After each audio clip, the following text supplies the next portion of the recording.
And Mike, let me add to that, please, because I think this is really important. That Please. applies to relationships, it applies to your career, it applies to your family, your friends, and to everything you do every single day.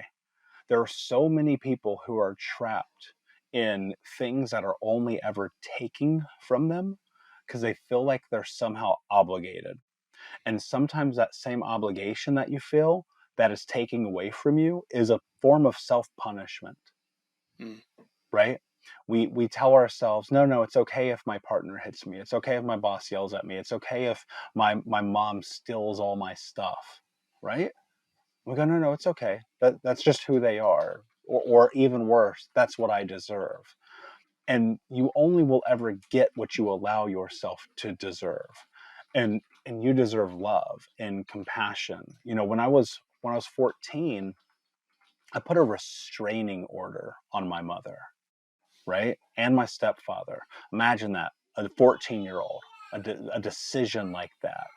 And at Mm. 18, I told my mother I will never talk to her again, right? She had chosen drugs, she had chosen alcohol over me and my siblings too many times. And at 18, I made the hardest, to this day, Mike, the hardest decision I've ever made. But dude, I promise you, I would not be here had I not made that decision. And that was a decision about loving me, not letting her take away from me.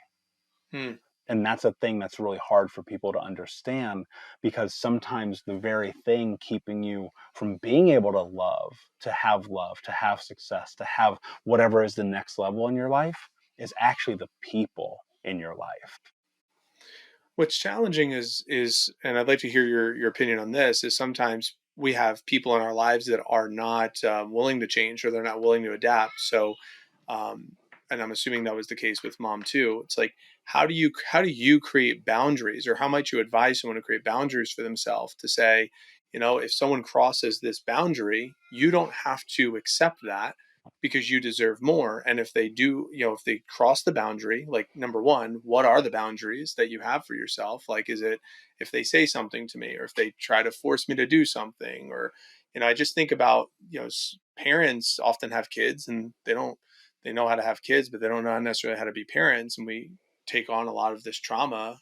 Same thing with bullies, kids getting bullied. Like, they're projecting their own insecurities onto another person, but how do you explain that to a 14-year-old or a 13-year-old? So what is your counsel that you would offer to someone around creating boundaries about what you're willing to tolerate, what you're willing to accept, what you feel like you should deserve is on this side of the boundary, and if someone crosses it, how do you either address it, retreat from it, whatever it might be? What would you say to that? Yeah.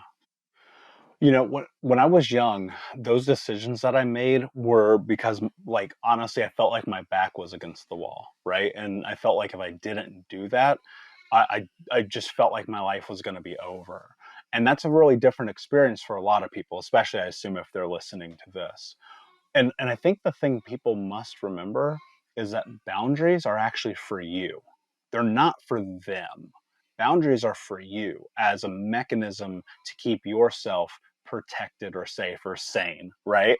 And you think about how often people be like, you crossed my boundary. I'm like, yeah, but did you let them?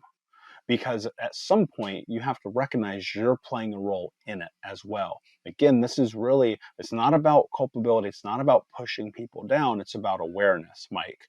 Can you pay attention to what is happening in your life?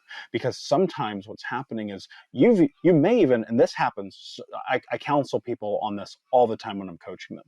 They're like, yeah, my this person is crossing this boundary in my life every single day and it's pissing me off and it's making me want to like freak out at them.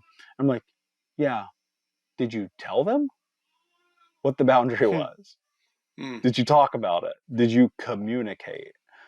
Mm. And look, everybody goes through this. I've definitely had my moments of not communicating well. I've definitely had moments of crossing boundaries. Like, it goes both ways. Like, let's not get it twisted.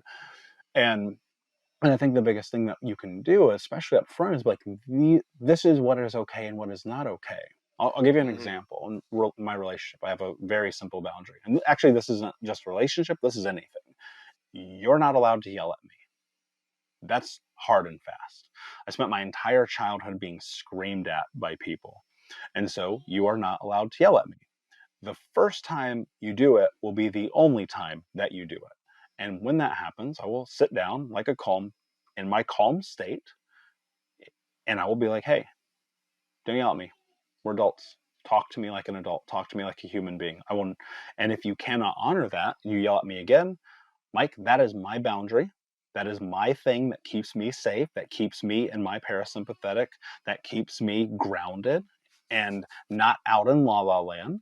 And so if you cross that boundary and I tell you and you do it again, it is now my decision to decide, right? It is my choice to decide, am I going to allow you to do that again or am I removing myself?